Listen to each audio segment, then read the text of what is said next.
the future. There are no people. There are no people in the future. No people at all. There are no people in the future. Where did all my people go? There are no people in the future. Let me try my people call. Where are all my people?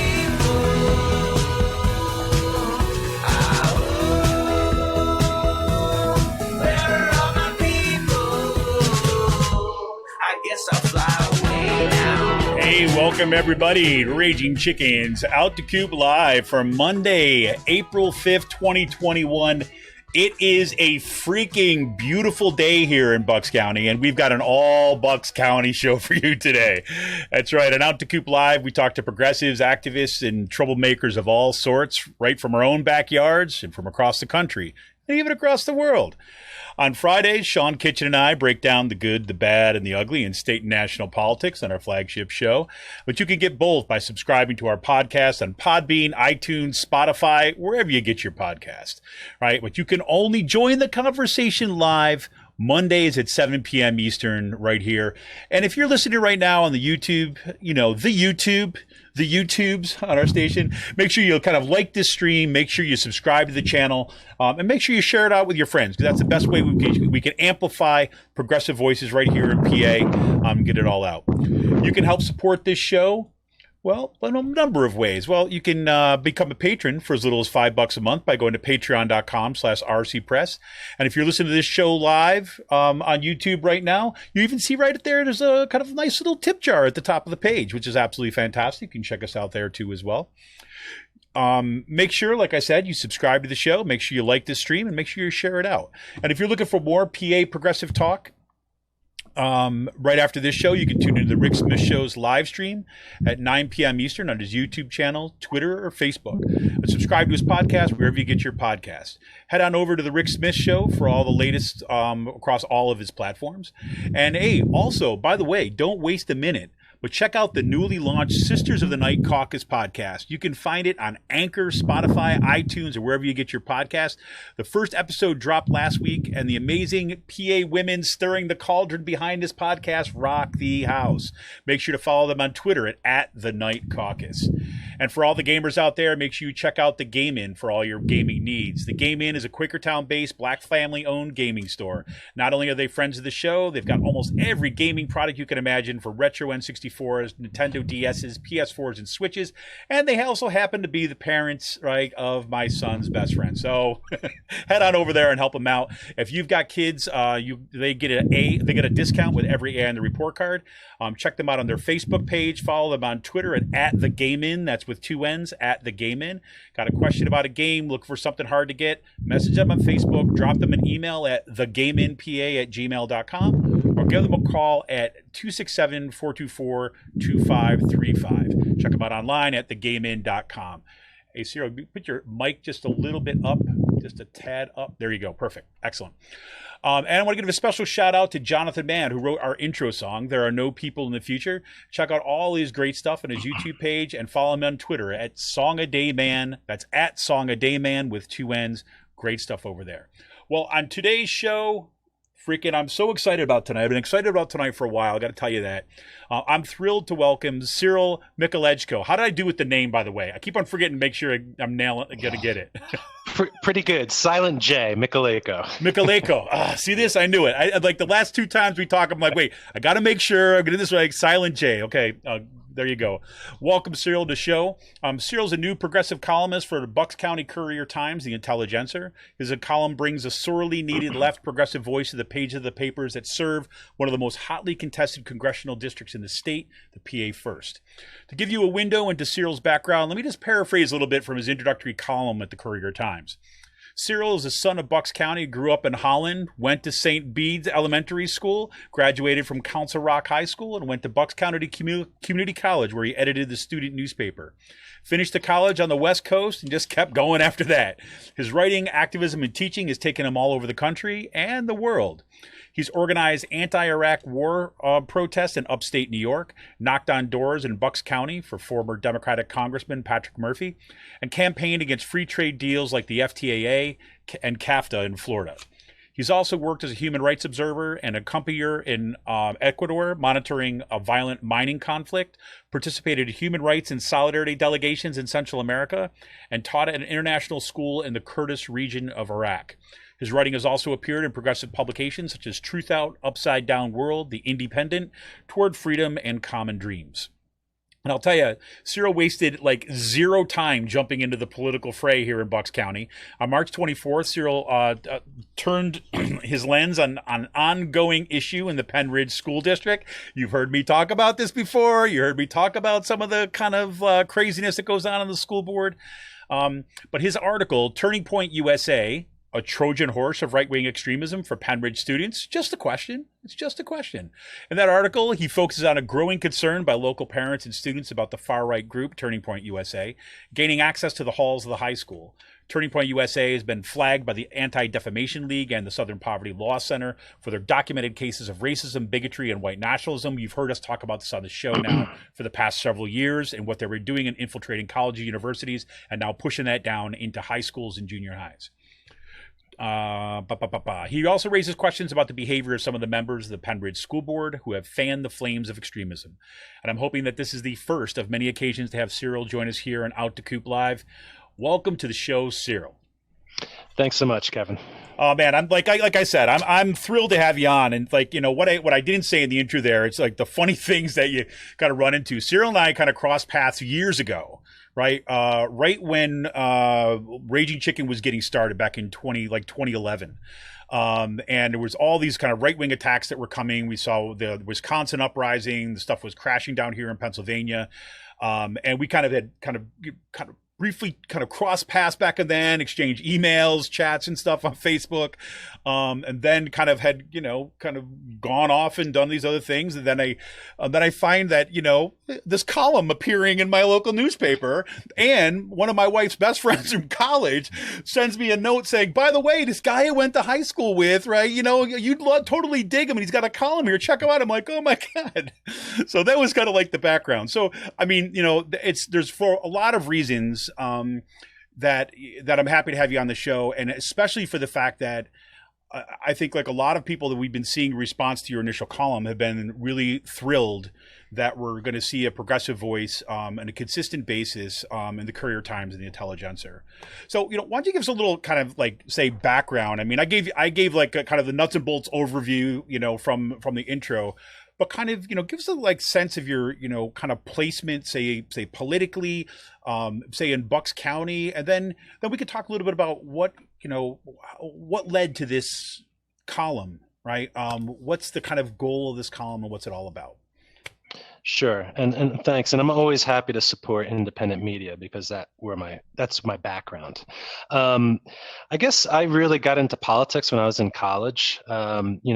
You had mentioned before that after, it probably started at Bucks at the community college and when I started writing and editing at the student newspaper. But then I moved out to Seattle, and this was back in '99. And so there is kind of my baptism by fire, because at that time there was the WTO protests, the Battle of Seattle, the kind of 4 or 5 days where tens of thousands of people, probably 80, 90,000 people from all over the world descended on the city to say that we want a different type of globalization. We want a globalization that respects human rights, that prioritizes worker rights and environmental rights over corporate profiteering and plundering. So that had like a profound effect on me, an impact on me. From there, I went to the Evergreen State College, finished up my last 2 years there. And then with my journalism, I interned at the Chicago Reporter, which is an investigative monthly which reports on issues surrounding race and poverty in the city and Greater Cook County. I did some communications work in Florida. That's when we were working on the campaigns against the FTAA and CAFTA. And the FTAA was a plan to expand NAFTA throughout the whole hemisphere, and thankfully that was defeated. And then with the independent media, at that point, because I was writing about these trade deals, I got more interested in the regions, that in the countries and their history, and the history of our relations with these countries throughout Latin America. Mm-hmm. And that's when myself and a few others kind of launched Upside Down World, which was an online journal around politics and activism in Latin America. So a lot of my journalism background initially was around international affairs, solidarity campaigns, resource conflicts, critiquing U.S. foreign policy in the region, critiquing different trade and development schemes being pushed on these countries by like the World Bank and IMF. That being said, I always come home to Bucks County, periodically, and I'm always kind of like, keeping up to date and keeping kind of like active whenever I can about what's going on, throughout, where I grew up. Well, and that it's what's ironic about this, right? Is like, one, it's funny. It's like, I remember, the WTO protests, the FTAA protests, like they were yesterday. We had a group of students. We built this kind of coalition of students from across the region, from Kutztown and Muhlenberg College, and some of the community college out in RAC. And we actually had a caravan of folks that went down to the FTAA protest and worked in conjunction with the steelworkers, local 6996 out of 69 out of Reading. They drove a bunch of students down. We went down there too as well, and it kind of was a window open for so many folks into really exposing, say, the logic of our systems in some way, right? And I remember how difficult that was to even get, begin wrapping our heads around just the language and everything like this. But the irony of all that is, you can say, coming back to, say, Bucks County, sometimes I think people find it more difficult even to find out, say, good investigative or progressive takes and understanding of local politics.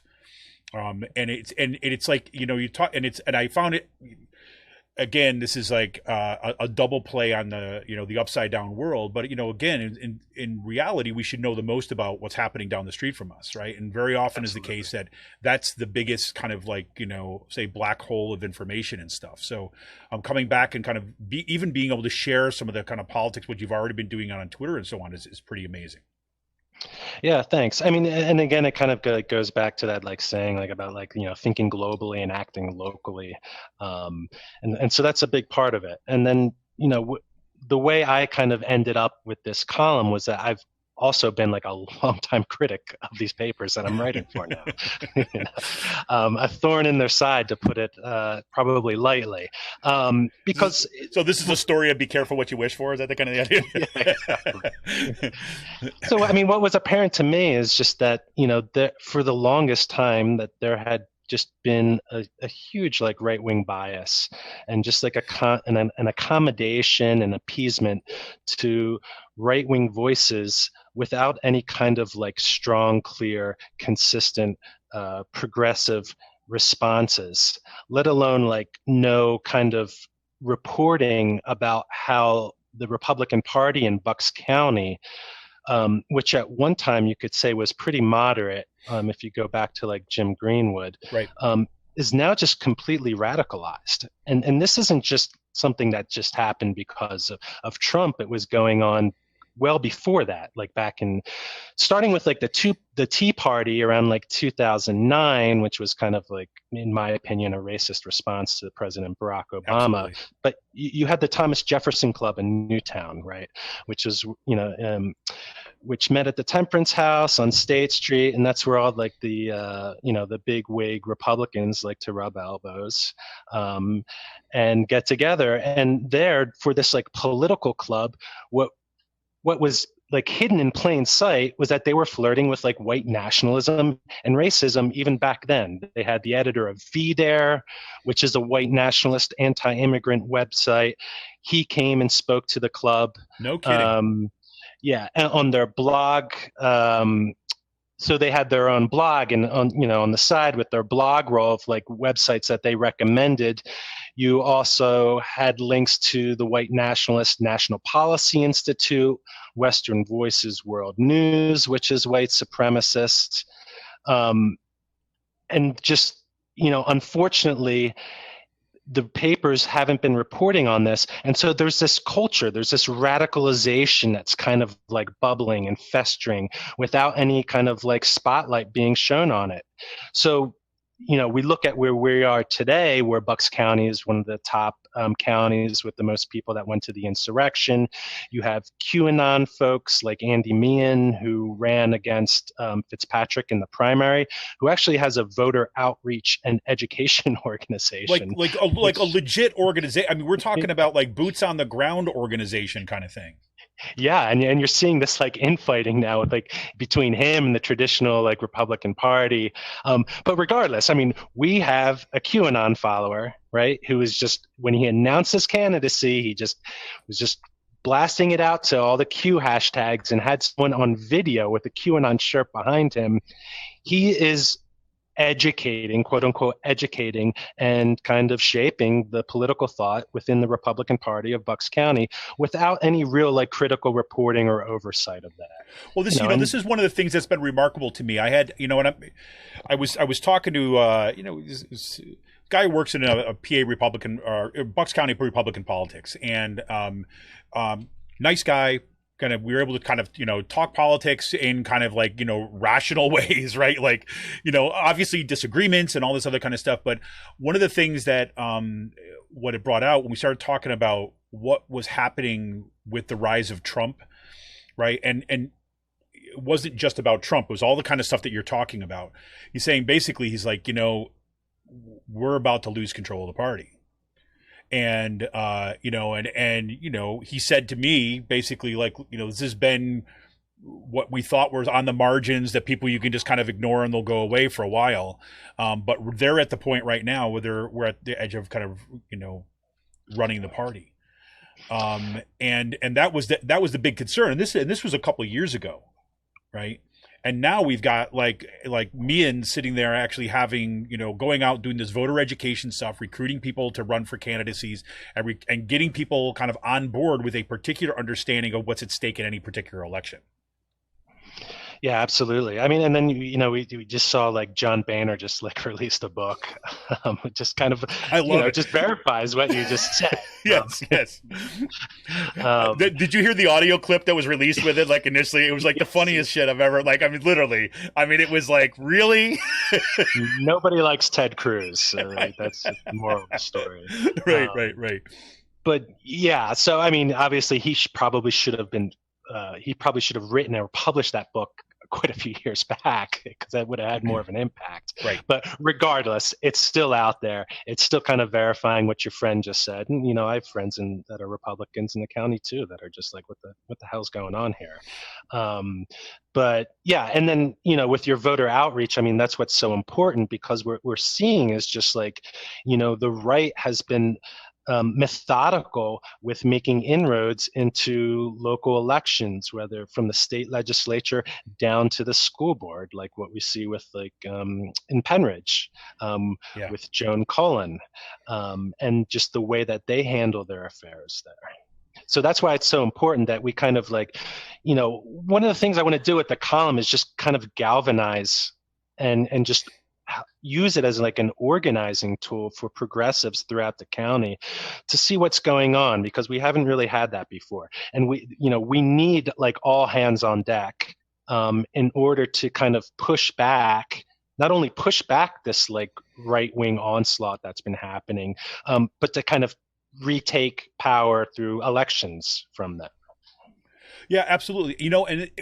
I'll say this already. I mean, you're already having an effect, and I give you. I've noticed this personally. I mean, simply because one of the things that I could say this. I'm not from Pennsylvania, right? I'm from kind of central New York. I'm from Utica, New York, and Pennsylvania politics have been extraordinarily. I mean, were when I first got here really difficult to kind of understand, and so much of it has to do with I mean, I guess it's like any other state. I don't want to make Pennsylvania out to be like, some sort of, completely unknown quantity that nobody else can break. Like that was like the same argument that I got. Like the reason why Pennsylvania roads are so bad is because it's a specific microclimate of Pennsylvania. I'm like, no, it's not. Right? Seriously. Right. But so I don't mean to kind of reproduce that narrative, but I mean, even in Bucks County, trying to kind of figure it out. If you don't grow up here, right, you're not familiar with a lot of the players because a lot of them are kind of families that have been involved for a while. It's hard to kind of get the lay of the land sometimes, and even connecting with other progressives, like as what's been amazing about. Starting really with the Women's March, right? Well, indivisible, I would say. But then the Women's March is that you see, Doylestown, PA, getting kind of flooded with thousands of people, right? That are showing up, and for the first time, you're having that sense that wait a minute, I'm not alone, right? And that we're not alone. But even then, kind of making those connections, sustaining those connections are difficult. Since your column has come out, been kind of like, I've been pushing it out, kind of sharing it. I've been contacted now from some other podcasters in Doylestown area, right? From other saying, hey, you're out there too as well. Why don't we kind of get together and do this stuff? And I couldn't, echo more what you just said about the need to, kind of boost our signal, right? Because we, progressives have a little bit of a different model than the right wing. We don't have the, the billionaire backers that are going to flood our coffers. So we need to actually kind of enact the democratic kind of politics that we espouse, right? Work collectively and collaboratively reinforce what we're doing. Yeah, I mean, we have to essentially like cross-pollinate our struggles with each other. And the amazing thing is, like, in my first column, I kind of just like listed like a lot of the groups that are doing work out there. And there's just so many, from lower Bucks to upper Bucks, whether it's like lower Bucks for Change, Black Lives Matter activists. There's different podcasts, like obviously Raging Chicken, The Con O Show, Eric Miller's the Daily Burn podcast, and then you have like more like traditional groups like the Peace Center, the Rainbow Room, that have been doing like excellent work for years. And then one of the things I'm trying to do with my I also have this newsletter that I started in conjunction with my column, is that there's a weekly feature, Meet a Progressive. So like the first 3 progressive activists that I've had have all been from Bucks County.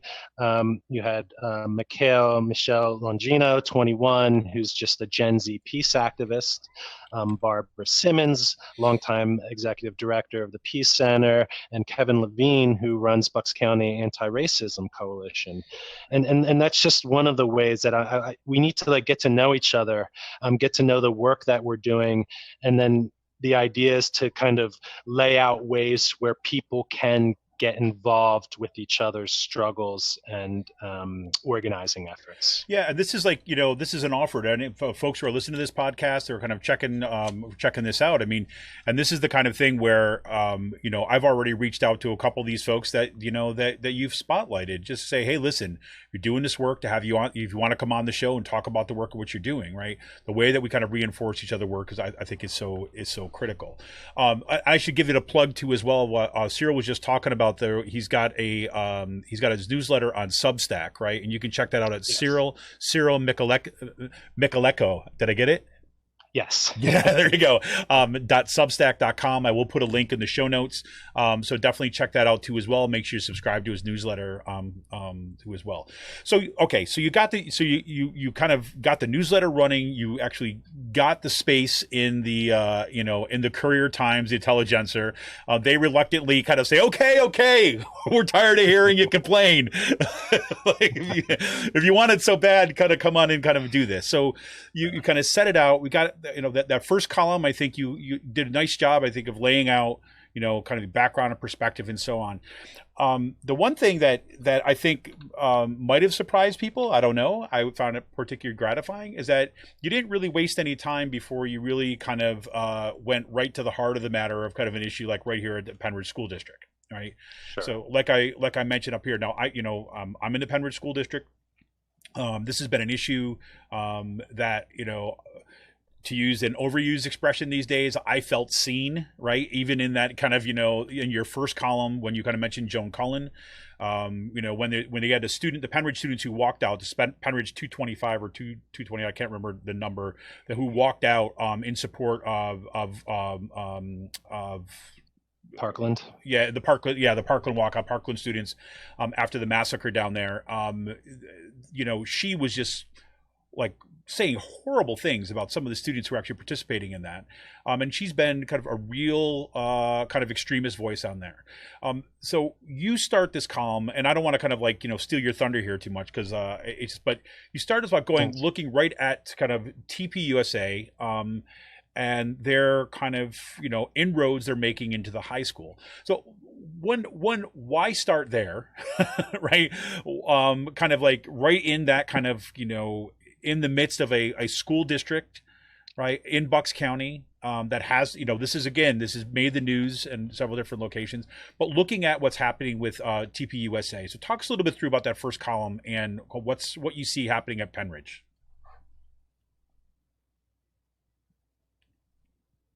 Did I lose you? Oh. I'm back. Okay, sorry, the internet connection's a little weak.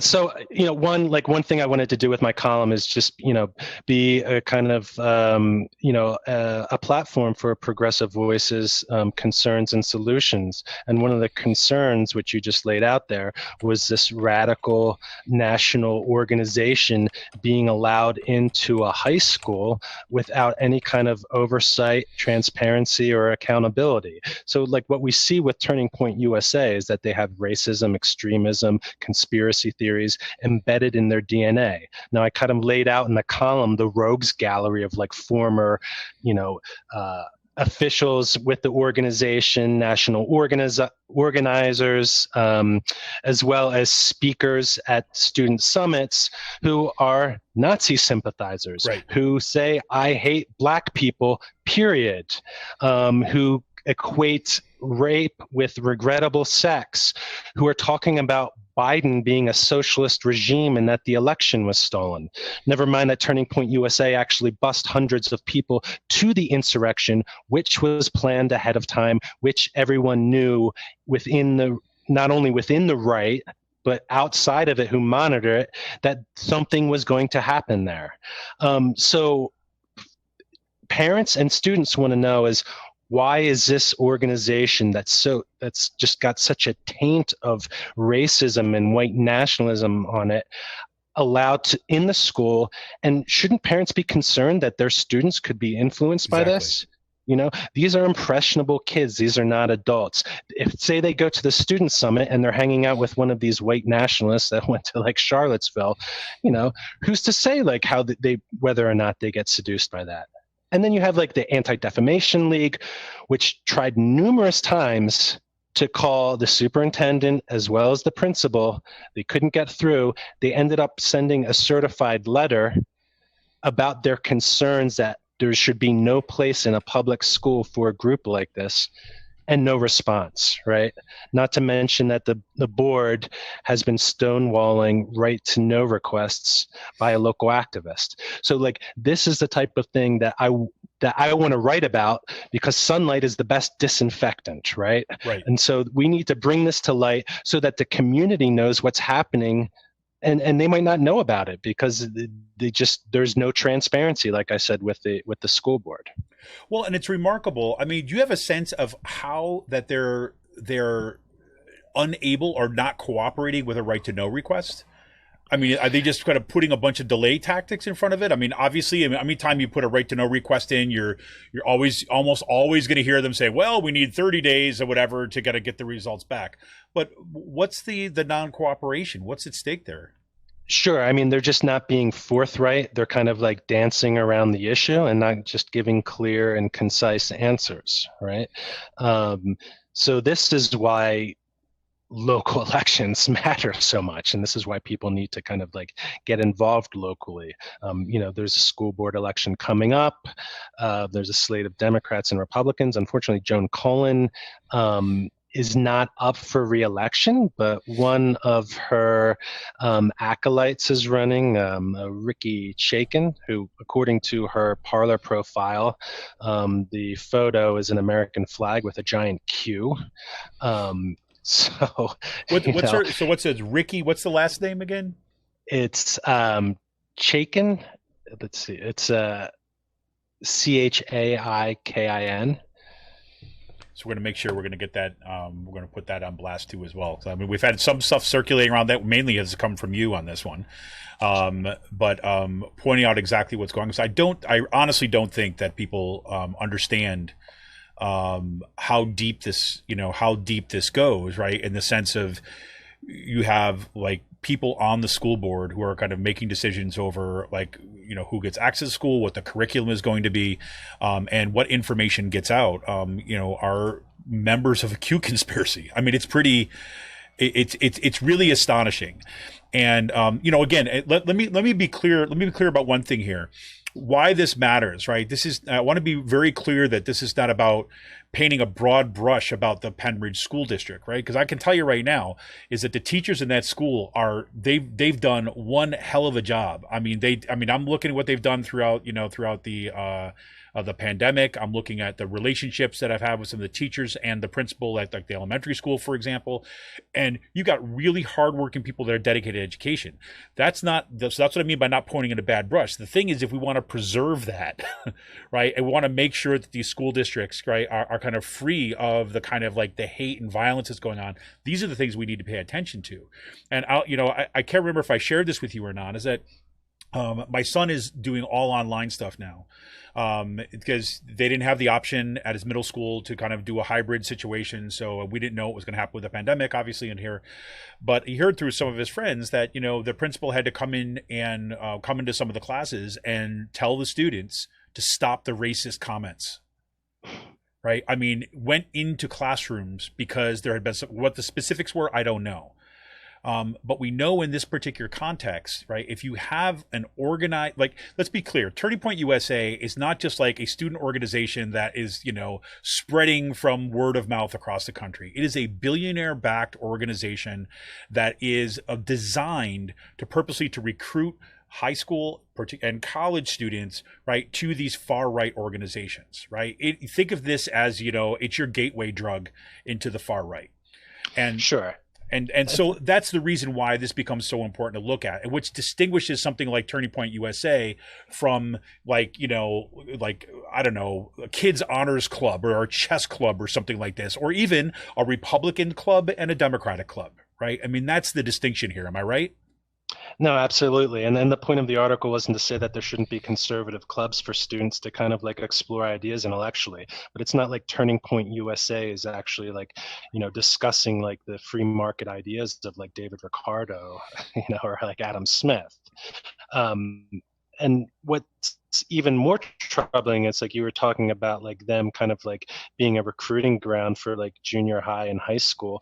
Well, now they have a new program, the Turning Point Academy, which is designing curriculum for kids as young as 5. Wow. This is a K through 12 program where Turning Point USA will be developing curriculum to indoctrinate like 5-year-olds with their America First agenda, and they're supposedly the part of the program is that they're going to be training thousands of teachers across the country. All the curriculum's free. They're going to be sending it out. So this is why it's such a dangerous proposition, because they're building an infrastructure where you're going to see like a school to Proud Boy pipeline, right?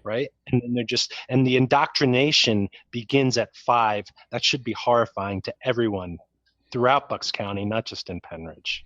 Absolutely. Well, the way I look at it too as well is that this is why I think the focus on Pennridge has become so important, is because these programs don't just stop with one school.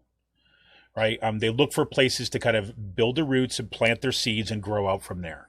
And, again, all the reason you have to be vigilant, absolutely vigilant in these kind of situations. And I'm glad you made that point too, as well. It's like, this is not about, say, can you have like a Republican club or a conservative club or a liberal club? That's not even it, right? Within the bounds of what we consider as a democratic discourse, right? Where we're exchanging ideas and arguing for positions and opinions and all that.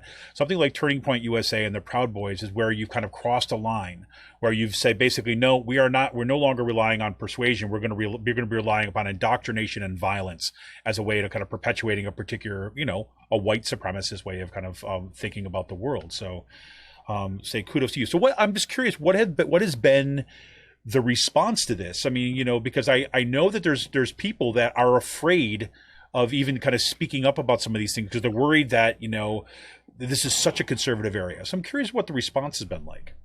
I mean, it's been great. And I should have made this clear earlier, but like I couldn't have written this column without the local community, right? Because they're the ones that have been doing the work on the ground long before I decided that I thought this would make a good column. So, I have to just kind of give them a shout out for helping me because, this column isn't about me, it's about we and the work we're doing collectively together. So I think the response has been, I think people are excited because like finally they feel like there's someone that is paying attention to what they're doing. And I'm talking about like the progressive community in Bucks County, which has often been either neglected or maligned, in the papers without any kind of like voice fighting for them. So on one hand, that's like really exciting. What I'm also kind of excited about is just the backlash that I'm getting from some right-wing voices, just these unhinged letters accusing me of like all types of things because I think they're not used to kind of having this spotlight shown on them. And I think they feel like they're in danger now because their agenda is being brought to light. And again, what I'm doing is exposing extremism. Like this isn't mainstream like Republican politics. Unfortunately, we're seeing the bitter fruit of this radicalization process that started with the Tea Party and Thomas Jefferson Club and really just got boosted with Trumpism. So it's like an existential threat for the soul of, of like Bucks County, if not the country, because, our democracy was just like very nearly overthrown. Right. And I think people, it's easy to forget that as we kind of like go on with our lives and, have work and family and kids and school. But, and there still hasn't been really any kind of justice for that. Like we're seeing people get arrested, but what we need are like, Iran-Contra style congressional hearings and investigations, because this was not some kind of spontaneous like uprising. This was planned, and there was people on the inside that obviously knew about it ahead of time.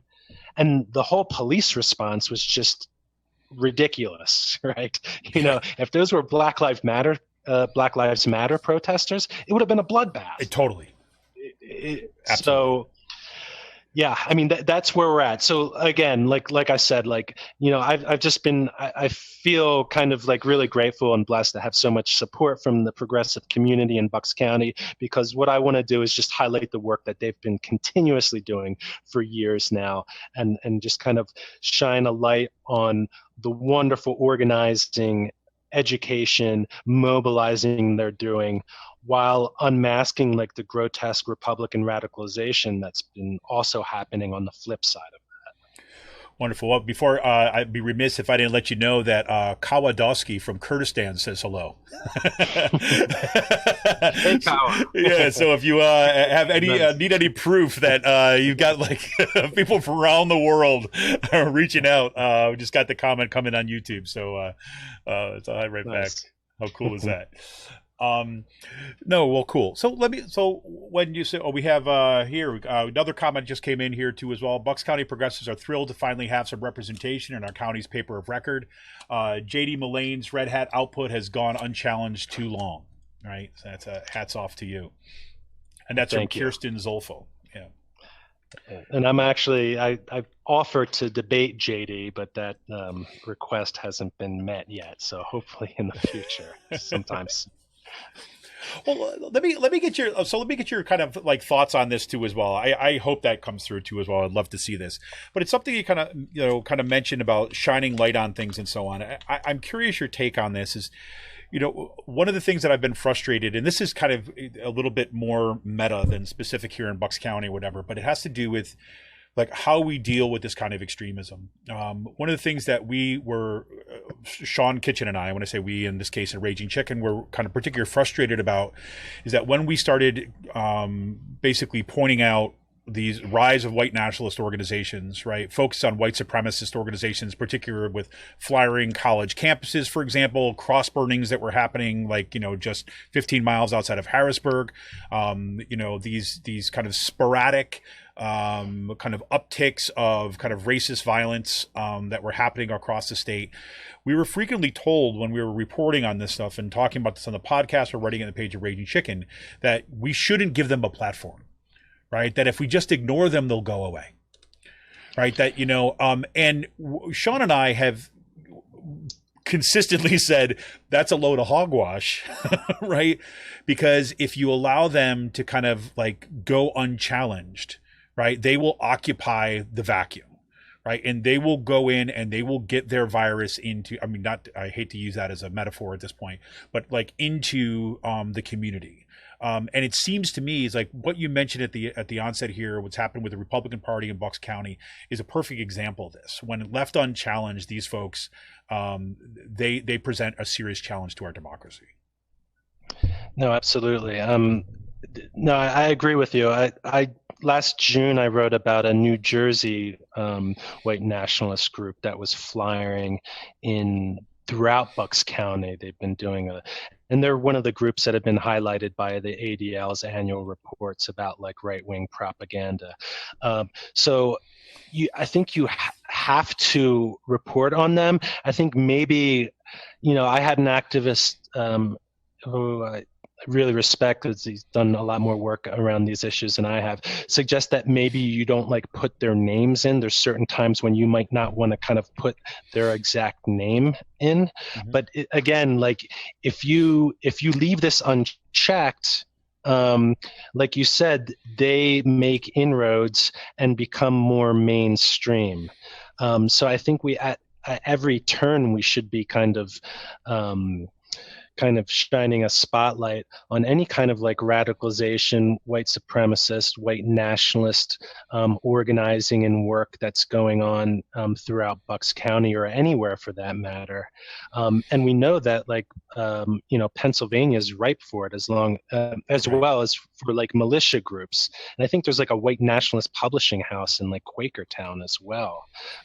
If you look at the ADL's map of hate groups throughout Pennsylvania. So yeah, and I just like I wish that the newspapers would just do a little more investigative reporting on that. Like if January 6th wasn't a red flag, right? Like, I don't know what is, because those weren't just kind of like angry Republicans. Those were Proud Boys. Those were neo-Nazis. Those were militia types who were armed and trained, as well as the fanaticism and, extremist what the FBI called a terrorist threat of the QAnon followers, right, which we're seeing are making inroads within mainstream Republicans in Bucks County, from voter education to school boards. Yeah, we had Jordan Hopkins on the program not too long ago. He's an independent journalist, investigative reporter, works on this kind of stuff, reports on the Proud Boys, right, national stuff and everything. And I like what he said at one point. He said, it's like you report on them, right? You don't interview them and give them a platform, right? And he was like responding to some CNN coverage of, say, the Proud Boys, particularly in Philly, where went and kind of interviewed some of these folks, right? And interviewed them in this kind of traditional journalist kind of way, where let's see what these people have to say. Let's see what these people have to say. And what Jordan's point was kind of like, no, you report on them. Right? You want to expose them. You want to shine a light on these things. You don't give them the opportunity to spew their venom. No, absolutely. And what we saw is the Proud Boys were rallying with local Republicans hand in hand outside Congressman Fitzpatrick's office over a year ago at an anti-impeachment rally. And unfortunately, the only quote unquote reporter who covered that was J.D. Mullane. So, of course, he's just feeding them softballs. He didn't even print their last names. And they're just like, oh, we're just a men's drinking club. We're Yeah. not racist. We're not white nationalists. So yeah, there needs to be like more focus on that, especially locally, because again, like we have like TPUSA, which is kind of like building this like pipeline, with their radicalism that a lot of their members espouse, which essentially just kind of feeds right into the kind of Proud Boy ideology with the misogyny, the hate, the conspiracy, and the extremism. 100%. So, hey, listen, one more thing I want to ask you about before we kind of talk a little about kind of where you see things going from here, what you got coming up. But this county, right, is increasingly being recognized now as, like a purple county, and it's kind of growing bluer by the day. We're seeing this, as you kind of mentioned this in your first column, we're seeing this with all the organizations coming up and so on. And yet you've got the Fitzpatrick brothers, right? Who have kind of monopolized this position in Bucks County as kind of being the moderates, right? As being the one that kind of bridged the gap between the two of them. And you have been pretty outspoken about saying no, this guy's got to go. And I remember during the last time around, when we were the last election, I was in particular making the case that okay, look. But even if you want to say yes, we see his billboards around all the place saying voted most independent, whatever congressperson that's out there. Regardless of that, is that if you have any understanding of, say, power relationships, right, is that he's got to go. He's not representative of the kind of the mass of the things that need to happen in Bucks County, right? And plus he's voted with, say the Trump administration's up like 80+% of the time, right? With the exception of a few environmental bills and things like this in the end. So, as I see it, Fitzpatrick is a serious barrier, right, to kind of where we are in terms of the politics here. And it's almost like that glass ceiling that's got to be broken. Right. Once we get rid of Fitzpatrick and see that's possible, then we might actually see a breakthrough in politics. I'm just curious what your take is on kind of, say, Fitzpatrick's kind of, say, role in the political culture in Bucks County right now, and what that means, like where progressives need to be going from here. I mean, should we just like, okay, he's a good Republican, so we support him, or is it time to actually really dig in and kind of start kind of cultivating progressive candidates that have a clear distinction between his politics? No, I mean, we definitely want to be cultivating progressive candidates, because I think we're not only just seeing a movement in Bucks County, but across the country, and especially with the younger generations that are moving toward and identifying with progressive politics more. Now, what Fitzpatrick's been able to do is just, he's really good at kind of insulating himself and just kind of like controlling the narrative. Like part of that is just like, I think like the Bucks County Courier Times and Intel, the reporters, they do a lot of good work. They do a lot of good reporting. They treat him with kid gloves, right? There's just like very little critical reporting on him that we've seen. In addition, you have to take into consideration that like he doesn't do town halls ever. Right. Like, he does not meet with his constituents, which is just insane. Like that's a story in and of itself. We could have like, some kind of counter on top of a website, about how many days have gone by before Fitzpatrick has actually met with his constituents and actually talked to them and answered their questions and concerns about his policies.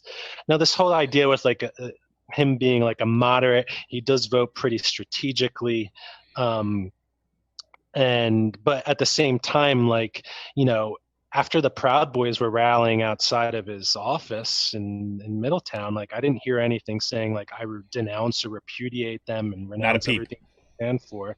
I haven't really heard him take a strong stand on that since January 6th. But the one thing he is obsessed with is Antifa for some reason, right? And which is an ideology which is opposed to fascism, which the Proud Boys actually are. Right. They're fascists, right? Right. And then if you look at his campaign literature, like he just engages in these kind of like McCarthyite smears, like suggesting like the Democrats are like radical socialists, which is just like, it's insane. But again, that's helping radicalize his own party because they're drinking the Kool-Aid and actually believing it. Yeah, because it seems to me that he could, if he were to be good to that word of kind of a moderate, he could have actually been a really strong voice to come out and say enough is enough, right? We will not have this in our county. We will not allow this, and taken every single opportunity to come out and say, as a Republican, I denounce all this stuff. But he's never done that. Yeah, and like when, like I was mentioning about him not answering the critiques or questions of his constituents, like one thing we do know is that he often has phone calls with Jim Worthington, who organized all those buses that were advertised not just to go to the mall, but to march to the Capitol. That was in his own flyer, even though he tried to deny he knew anything about that. And he'll take a call from Worthington when Worthington's getting questioned by the FBI. Worthington admitted this on a radio program, like something like Right Voice or something, that he was on the phone with Fitzpatrick when the FBI came in and asked him for advice. He also suggested that he was counseling Fitzpatrick not to vote for impeachment, and was just advertising on social media when he was still active on social media about his Trumpist politics, because he used to run the organization People for Trump, which he has disbanded since January 6th and erased any kind of evidence of it ever existing. He was glowing about how he talked to Fitzpatrick, and Fitzpatrick voted against impeachment. Well, there you have it. So I hope we're going to be able to come back to the pointed points about Fitzpatrick in the future, because I do think I agree with you 100% to what you said about reporting about Fitzpatrick has been with kid gloves. And it's been pretty remarkable. You see, even when there's like little hits kind of brought his way, it's always very, very light with kind of lots of qualifications. So I'm glad we're going to get to see this. Kirsten Zolfel says again, Fitzpatrick is a sponsor of one of the GOP's national voter suppression efforts. He is no moderate. 100%. Yes. Right with you on that. Co-sign that. All right. So talk to me about where you kind of see things going from here. So you've got this column, you got to see things that are going on. Any particular directions you see it going? I mean, other than expanding out the voices that kind of meet a progressive, which I absolutely love that as an opportunity to kind of meet other folks, kind of doing good work in the community. But anything got your attention at this point?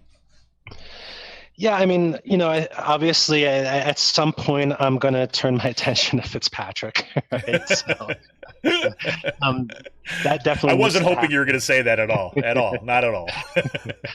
But for me, it just like. I want to kind of like focus a lot on local politics when I can, but like also I think that there is a space in the column to talk about like state and national politics, but how it affects and impacts people locally, and how progressives locally are responding to these issues. So I just want to like keep talking to people, keep listening to them. I want people to contact me and reach out to me either on social media, through my newsletter or email, and let me know what's on your mind. Now, unfortunately, at this point, my column's only once every 2 weeks, right? So I'm limited with, how much I can write about, obviously. And if I don't write about one of your ideas, it's not necessarily because I didn't want to, it's just like there's only so much space. Who knows? Maybe in the future they'll expand my publishing cycle, maybe give me a weekly or a couple times a week. I would love that. But yeah, so those are like the kind of, that's what I kind of want to focus on. And like I said, in like the layout, it's just like, this is about progressive voices, progressive concerns, progressive solutions, and the column needs to be an antidote for the right-wing extremism that's been festering and growing throughout Bucks County. Fantastic. Well, make sure, like Cyril said, make sure you follow him on social media. I mean, his Twitter account alone is, like 100% worth it, right? You want to see what's actually happening locally, and you get what he does, the signal boost things too as well. People doing good work in the town, he's going to retweet that stuff out. You're going to follow them. I'll spell it for you: CMYCHALEJKL. That's C Mychalejko. right? On Twitter at C Mychalejko. I'm going to keep on saying that till I get that 100% right all the time, right? Make sure you follow him on Twitter. You go there, you can follow his, again, Cyril Mychalejko.substack.com. Sign up for his newsletter. And look, it can't hurt. Send in your letters to the editor, to both the Intelligencer and to the Courier Times. Let them know that you appreciate hearing this voice, that you kind of feel seen by this column, and that it's finally kind of, we have an opportunity to, you know, actually hear some of the other voices in Bucks County that are not just dominated by these kind of the right-wing columns and podcasts and everything like that have been supported there in the future. So, you know, Cyril, man, thank you for like everything that you're doing. And I, you know, love the fact that you came on the show tonight. Thanks so much for coming on, man. Kevin, thank you. And likewise, because Raging Chicken Press and all the other like progressive media and organizations throughout Bucks County, you know, have been an inspiration to me for a long time and are kind of like my North Star for this column. So I hope to be back on soon. Appreciate it, man. Well, everybody, make sure before you check out for the night, make sure you hit that subscribe button on our YouTube channel. Make sure you kind of like this stream so everybody kind of gets to see it, and make sure you share it with your friends. And if you kind of have it in your heart, you're looking for a way that you can support independent progressive media, you can go to patreon.com/rcpress and you become a supporting patron for as little as $5 a month. It's like a decent beer once a month, guys, right? I mean, seriously, love to have you aboard. Patreon.com/rcpress. This is Kevin Mahoney, editor and founder of Raging Chicken. Again, once again, thanks, Cyril, man. And I'll be following that column, and we'll be see you on Twitter. Thank you, Kevin. All right, we are out of here. We will be back on Friday. Sean Kitchen and I, back from vacay next week. Got a great show for you at Alt the Coop Live. See ya!